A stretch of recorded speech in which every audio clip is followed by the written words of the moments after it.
And thank you all for coming today. We are, exactly 5 Tuesdays away from St. Patrick's Day of 2020. It's an exciting time for the city of Savannah and around. Of course, the big events will start the weekend before that. And we have a lot to talk about today. We kind of want to set the stage. I know all the crews, all the different departments and divisions are really getting set for this. I spent about an hour with our sanitation department yesterday, and they made sure that they pointed out all the details and all the equipment and everything that they were getting ready for their big day. Of course, the sanitation department not here today, but I'll tell you what, if any of the reporters have not been down on River Street around 3 or 4 a.m. after a St. Patrick's Day night, it is quite a scene to see the crews clean up from River Street and Bay Street and Broughton Street, and that crew is ready as well. Susan Broker is here with special events. Of course, Sean Brandon with Parking Mobility Services. Julie Musselman joins us from the Savannah Waterfront Association. And then with Savannah Police Department, Sergeant Pagliaro and Major Gavin. We'll take questions after that. We will start with Susan Broker, and immediately after Susan Broker, one of our partners in this, the Savannah Waterfront Association, to talk about Savannah's waterfront will be Julie Musselman. Thank you. Good morning. Ken's right. We're 5 Tuesdays away. This is a big event. We're doing something, as you know, a little bit different this year, having the festival the weekend prior, and then, as usual, the St. Patrick's Day Parade will take place on actually St. Patrick's Day, so Tuesday the 17th. We're going to talk today about some specifics related to rideshare, Uber, Lyft, parking, pre-event, those kind of things. What I wanted to go ahead and introduce to the community are some things we're going to be looking for some partnership on. You may recall last year that we asked for folks not to bring styrofoam coolers into the parks and squares. We are going to be asking this year not to bring styrofoam coolers at all. So in the special events department, this is a slow process, but we are slowly trying to move to a zero waste program. St. Patrick's Day, we have a lot of waste. We've seen it all. We've seen the photos. We've lived through it all. We can do better as a community. We can do better for our community. And so we're really going to be looking to our partners, our neighbors, those that are visiting us to come into our community, but to not bring that styrofoam, to, pack in, pack out. These things are very important to our community. And it also is important as we continue to move forward with St. Patrick's Day, what we continue to allow in our parks and squares. We always address this every year, what kind of impact there has been from a trash perspective, as Ken just mentioned, on River Street, but also from a perspective of trampling on our greenscapes in our parks and squares. We're really asking people, please help us take care of these wonderful assets that we have in our community. It's a great day to come down and celebrate, but let's also celebrate the fact that when we leave here, we leave a beautiful place behind for our millions of visitors to come and see every day, not just on St. Patrick's Day. So as we move forward with these press conferences, we'll be unveiling more and more information, but I wanted to go ahead and let you all know that so that you can let your viewers be aware that we are going to be a little bit stricter about trash and styrofoam, things of that nature. So I will be around to answer a little more generic questions about the planning, but let me go ahead and turn it over to Julie Musselman. Julie has been a great partner, so that you all know we start planning for this back in June, and we meet every week. This is a huge task, and she's come on board with Savannah's Waterfront, and we're thrilled to have her. She's a great partner, and I think the community can look forward to the Savannah's Waterfront really taking this festival to the next level. So, Julie. Thank you, Susan. My name is Julie Musselman. I'm the Executive Director of Savannah's Waterfront, and I'm thrilled to be with you today to talk about the Festival of St. Patrick. As was previously announced, the festival will be the weekend before actual St. Patrick's Day. It will start on Friday, March 13th at 6 p.m. and go through Sunday, March 15th at 6 p.m. We're very excited about the plans we have in store for the festival. We will have 3 different music stages along the waterfront, and also City Market will have 2 music stages. So by our next press conference, we'll be able to release those entertainment schedules to you. But just to give you a feel for everything that's going on.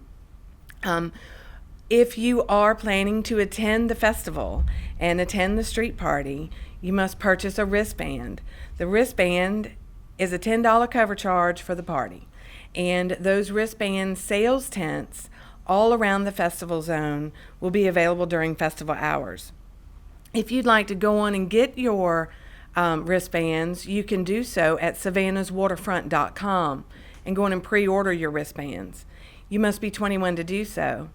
And then you will pick those up at our will call tent. And, just important to note that the wristband sales, the beverage sales during the Festival of St. Patrick are cash sales. So the pre-sale wristband opportunity on our website is the only way to use a credit card for those transactions. So that's important. IDs are checked, and people say, why do you have just cash only? Because to follow appropriate alcohol procedures, it's one beverage per person. And those beers, say for example, are $5 domestic, $6 import. You would be using inadequate 4G internet. We just don't have that capacity in the festival zone. So we have ATMs all over the festival zone. We bring in additional ATMs, and we have those wristband sales on the website starting today, going through the festival. So we encourage you to take a look there. Also on the website, when we have all of our entertainment confirmed, that's where you'll be able to find the entertainment schedule. We are very excited about partnering with the City of Savannah and our friends at the Parade Committee and City Market to produce a great event. It's known as the best riverfront street party ever thrown, and we're very excited to bring that to our community. I'll be around for questions afterwards. Thank you. Thank you, Julie. Another big issue is with parking always. And of course, we have a split festival of St. Patrick and St. Patrick's Day, and then a day of normal business for the City of Savannah, what could be normal between. But Sean Brandon with Parking Services and Mobility Services here to talk about that. Good morning. I'm going to try to take you through every mode of transportation that we think will be prominent during St. Patrick's Day, and we'll start with cars. I would personally advise folks to look at other forms of transportation if they're coming into downtown on that, particularly that Saturday before and the Tuesday of. However, all of our garages will be open during the festival periods. They'll be charging $20. That's a flat $20 for the day. I will also note this will be the first year that we are going to be credit card only on those transactions. So please come in with your credit card. It just makes our lives way easier in terms of cash management on those days. If you are coming on the day of and you are actually working downtown, as some people do, as usual, if you're a monthly customer, we will reserve spots in the garage for you up until 8:30. And then after 8:30, those spaces will go as general, first come, first served. If you are coming into downtown on that Tuesday and you're used to prepay, I will note that prepay for garage spaces will start on February 25th. You'll be able to either call into the office or go to the city website for that. If you are coming in on the day of that Tuesday, please also note core garages, that would be Whitaker Street, State Street, Bryan, are subject to how police move the parade through. And in other words, if you park in that garage, please understand you may not be able to leave until the parade has completely passed through. And they've given us an all clear order. Typically that has been somewhere in the neighborhood of 2 to 3 o'clock. So in particular, those people parking at Bryan and State Street, please understand you are subject to that. Sorry. You're good. Thank you. All right. On to rideshare. So we traditionally have had a rideshare area at Indian Street on the western side of downtown. We will have that again. It will share that with motor coaches. However, we're going to be experimenting with another rideshare area just off of Johnson Square. There'll be more details about that as we get closer. For those who are coming in on motor coaches, and we track this sort of thing, all of those party buses are coming in on Saturday, it appears. Those buses, which will probably be in the neighborhood of 30, somewhere between 30 and 50 buses, we will be routing to Indian Street. Indian Street is loading, unloading only for those buses, so they will drop their folks off and then pick them back up probably later that night. If you are coming by public transit, please note that on the Tuesday of, as we have done for the past few years, we work with Chatham Area Transit. The entire regular system will be free that day. And that is a wonderful day if you have not tried out public transit to try out public transit. Chatham Area Transit will also be running shuttles as they have in previous years. Savannah Mall, Town Center on Wilmington Island, and then the West Side Shopping Center right around Garden City. Those will operate as they normally have, with pickup and drop off on Oglethorpe Avenue near Price Street. And that's been a regular thing for CAT for a number of years. Other thing I will note in terms of what we will be enforcing during the festival period, that's Saturday, Sunday, and in particular on Tuesday, we will be doing heavy enforcement on bike lanes and on sidewalks. Those are not parking areas. And in fact, a fair number of people will be biking and walking into the festival area rather than driving, so we need those cleared out. That's about sort of the general gist of how I can think of everyone will be coming into downtown. I would just like to encourage folks, please stay safe and consider picking a mode of transportation that gets you easily in and out, particularly if you are not all that familiar with downtown. Sean, before we get to public safety, one of the biggest questions I always get is which garage fills up first, which one second? Can you kind of give an order? Good question. Most people are very smart about this. The first garage that traditionally fills up is Liberty. And that is because it is not in the festival area. It is not a core garage. Usually, probably around 8:30, 9 o'clock, that garage is already filled. And then it sort of moves in. I would say for folks who are actually trying to move stuff into squares, they are parking much closer in. So the next garage that usually fills up would be State. Bryan. Whitaker, oddly enough, usually never fills up. And some of that is just due to where it is in relation to the festival and in relation to the parade. And I think an assumption that's made by a lot of people that that must be the first garage that fills up, when in fact it is the last. Thank you very much, Sean. Last but definitely not least, public safety, the number one priority in the city of Savannah. We have Sergeant Pagliaro, Major Gavin, the two battling it out to see who will speak here. I'll let you win? take the. Good morning. Talk real quick about the squares and safety in the squares. We will be putting public safety corridors in the squares that will basically bisect the squares. That is an area for us to move through. It's also an area for people who are passing through the square to move through. As always, we have the land rush on Tuesday morning. That's going to be same time as always, 6 o'clock. You can't move in before that. If you're in there before that, we're going to kick you out and you can come in like everybody else does.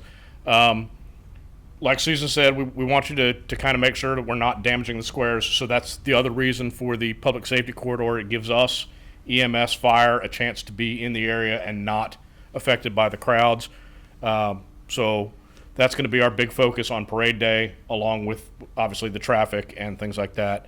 For festival days, as always, and on parade day, we ask you to take pictures of your kids before you come down. Telling us that your child's wearing green just kind of makes them stand like everybody else. So take a good picture, get it to us. We have ways we can push that out to our officers if your child gets lost. We will have areas where we can take parents to and take children to, where we can reunify you if something should happen. Obviously, if you drink, don't drive. We're going to be out enforcing DUIs throughout the festival and after the parade. GSP and our other partners will be out as well. So, Any questions? One thing, I was reminded there is one mode of transportation I forgot, and that is ferries. So ferries will be operating during that time, and in fact, you'll be able to, if you want to, park on Hutchinson Island and take the ferries over. As they normally do, they'll be operating till midnight and a little bit after. But they are also an option, and I would advise people, if you really need to drive but don't want to deal with downtown, that is actually a good option. Do we have any questions? Yeah, what's the story with the people putting chairs up on the parade route? How do we handle that, and what do we do with that? You want to go? Great question. Actually, I was just leaning over to Ken to say, let's talk about that. We use these opportunities to get out information, so there's just so many various points of information, but that's a great question. Yeah, last year we had some real issues with folks putting chairs, tables, a myriad of things on the public right-of-way and also attached to private property. So here's the deal, folks. You may begin to put your items on the parade route starting at 6 p.m. on Monday, okay? But you may not put those materials on private property unless it's your own or affixed to any city infrastructure. If you have your chairs tied to a parking station or a sign, do not be surprised if those have been unattached and removed. For safety reasons, we have to keep our public rights of way open and clear, not just for safety, but for ADA accessibility. It's just really important people are able to traverse those areas. So 6 p.m. the day before on that Monday, as Sergeant Pagliaro mentioned, we will have the land rush at 6 a.m. in the squares. And of course, those folks start coming about 10 p.m. the night before, sitting out. And in the squares, we will have marshals and security. So as he said, we will be asking you to leave if you try to rush the squares before the actual time. And again, as you do rush the squares, just keep in mind of the beautiful greenscapes and the time and the money and the love that is put into making Savannah beautiful all year round. So 6 p.m. night before, don't affix it to any city infrastructure. Don't put it on anybody's private property unless it's your own. And do not, under any circumstances, block the right-of-way for passage for pedestrians and for Americans with Disabilities Act. Street sweeping zones, Mhm. will those be in effect over the course of the festival weekend and then that following Tuesday? They will be in effect. There will be some, in fact, we'll have a press conference specifically to talk about sanitation efforts, but they will be in effect. There may be some delay because of the removal of parking for the parade route, but they adjust that every year. So yeah, and I will piggyback on what Ken mentioned earlier for our media. If you have not been out there at 3 or 4 in the morning on River Street with our sanitation crews, it is really a sight to see. If you've ever seen Willy Wonka, the old one, and they go through the clean squeegee, that's kind of how it looks. It's pretty remarkable. So we need to pat those folks on the back. This is a huge task for them. But I would encourage all of you to participate in that so that you can promote that to our community and they can see really how hard these folks work. Kind of in that same vein, you talk a lot about the squares and the cleanup crews and stuff, but in terms of actually preventing that, we say it every year after St. Patrick's Day, we have to do better, we have to do better. What are you guys doing to kind of mitigate the messes in the squares, the messes on River Street, or is it just kind of, we've resigned to patting the cleaning crews on the back and saying they're the heroes, And one of the things that Sergeant Pagliaro mentioned, and it's a great question, is the public safety corridor. When we say it's a public safety corridor, it's also the ability for city staff to move into the square. One of the biggest problems is with the dense crowds, trash cans, bags get full, and things begin going onto the ground. And so what this corridor will do is give the ability for even sanitation to move in, replace some of those bags without having to try and fight through a crowd, get those bags out. And so this will give them easy access to come over, put it into the middle, and traverse through the square. And hopefully they'll be replacing that more often, which will lead to less on the ground and more in the bags. How often do police actually enforce littering ordinances during St. Patrick's Day? Because I imagine you guys are stretched pretty thin with everything else. I mean, we try to, make sure, usually all day long, if someone sees someone do something blatant, the officer is usually going to address that and tell them, pick it up, or I can write you a citation. If you start getting bogged down on some of that, and you start taking your focus away from what our main focus is to make sure that's there's a safe festival and parade. Is there anything that you guys are doing specifically to monitor the drinking and driving, whether that be checkpoints or anything specific there? What we do is, we're going to have our traditional enforcement, which is our nighttime DUI, and our traffic unit will be out in full force, and along with all of the other community partners. I know there's multiple agencies within Chatham County that people are traversing through to go home or come into town. So they're going to have an enforcement effort going on around there also, and then we have a lot of state patrol in Savannah during that weekend, and Georgia State Patrol will be out in full force. So, that's why we encourage, come up with a different plan if you're going to drink. Have a designated driver, use ride shares, whatever it is, but don't get behind the wheel. I want to talk about the rideshare service in Johnson Square, I think you said, right? Is that like a sure thing? So I about 90% sure we're going to do it. But that for a future press conference we'll give more details about it. There's a few things we need to just work through on that. But everyone is sort of nodded to it. We just need to formally know what that exactly will look like. I wanted to follow up just on something Major Gavin said. The police are out in full force, but don't forget we have a code compliance department whose responsibility it is to monitor issues like litter and blight, and they will give you a ticket. I feel like I'm up here being the fun sponge, but the fact of the matter is we do say that every year. We can do better. And, as I said, we're moving towards zero waste. As a community, we have recycling. We have a great sanitation department. We care about our community. There is absolutely no reason we should, look around at the end of the day and see some of the things that we've seen. So we will give tickets. We are asking people not to bring that styrofoam. We are going to put out additional brown trash bags. Pack it in, pack it out. I think I said it last year. We leave only your footprints. It was a great, campaign that Tybee did. So listen, take care of our home. And we can do this together, but there will be penalties, and we do have that opportunity to write you a ticket. For those penalties, will we have sorry. No, it's okay.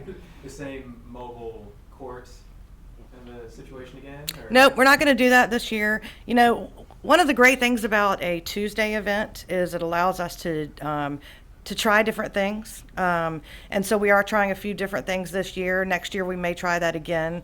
But this year we're really focusing on the public safety corridor, the no styrofoam, the not putting your materials out on the public right of way before 6 p.m. the night before, and generally better behavior, and enjoying the parade and cleaning up after yourself.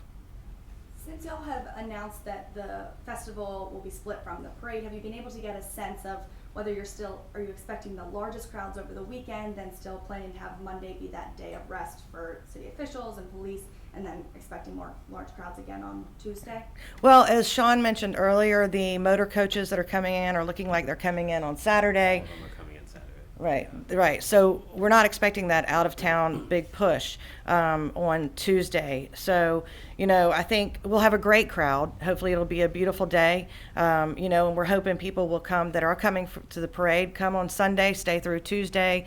We do want a reset button on that Monday, as we indicated for all of us up here, and our partners. But we will still be out in force, making sure that our streets are safe and that things stay clean. But certainly a Tuesday event is a little bit different than a Saturday event in terms of numbers. So will that Tuesday, the way I'm seeing it is kind of like festival zone on Saturday, Sunday, drinking downtown, the party and the fun stuff, and then Monday, festival zone's gone, regular rules downtown, and then Tuesday, festival zone rules again? Tuesday parade rules, and I don't know if Major Gavin, if you want to speak to this because it's a little bit more public safety related. So. Yeah, so what we're doing is we're having a festival during the weekend. We have times, start time and an end time. Everybody has to be out of that festival area. All the outside vendors are going to be broken down. So there won't be anything left. People will get the idea that that festival is over. Monday, we will, make sure we're getting our preparations for the parade. Normally on a weekday parade is less attended than a weekend parade, of course. So, we were thinking that people are going to come in that want to enjoy the festival are going to end up leaving during the weekend on Sunday or Monday, and that you're going to have a more localized group that's going to stay for the parade. And with the parade, we're going to have the same, we'll have the barricades up for the parade route itself, but after the parade is over, there is no festival to go to, whereas before you would go down from the parade and people would go to each of the festival areas. That's going to be gone. It'll be business as usual. People will have to go inside businesses to get drinks, and all of the same rules apply. And that way, we think that there's going to be a less of a crowd. We'll be prepared for more, but we have a feeling that that's going to be a smaller crowd when it comes to parade day. So, as Major Gavin explained, the festival Friday through Sunday. Everyone locally probably has to go to work on Monday. Tuesday after the parade, I would be remiss if I did not say that the bars and restaurants and shops along Savannah's waterfront and in City Market are open for business. There's plenty of fun to be had inside of those establishments. There's just not a street party. Sorry. Just, I know Savannah, I don't know. What if there is a street party on that day? Is that gonna be, police out in the street telling people to go home, or? No, I mean, it'd be like any Saturday night Yeah. downtown. Yeah. So, we're gonna treat it like a regular day. And of course, there's gonna be a larger crowd on a Tuesday afternoon downtown and enjoying themselves. What it is we're not gonna have a controlled area. It's going to give people the ability to come and go. Traffic is going to be flowing like it normally would at the end of the day. People have to get ready for work on Wednesday. They're going to be, school and work on Monday. All of those pieces going on. So all of that, we want to make sure that there's some normalcy, and that we'll have some extra enforcement out there to make sure people are traversing and staying safe. But we expect it to be like you would on a weekend night. Thank you all. If you have any other individual questions, obviously Sean with parking, Errol Curl from Chatham Area Transit is here if you have any specific details, and of course Julie is available as well. Thank you all for coming. Thanks, everybody. Thank you.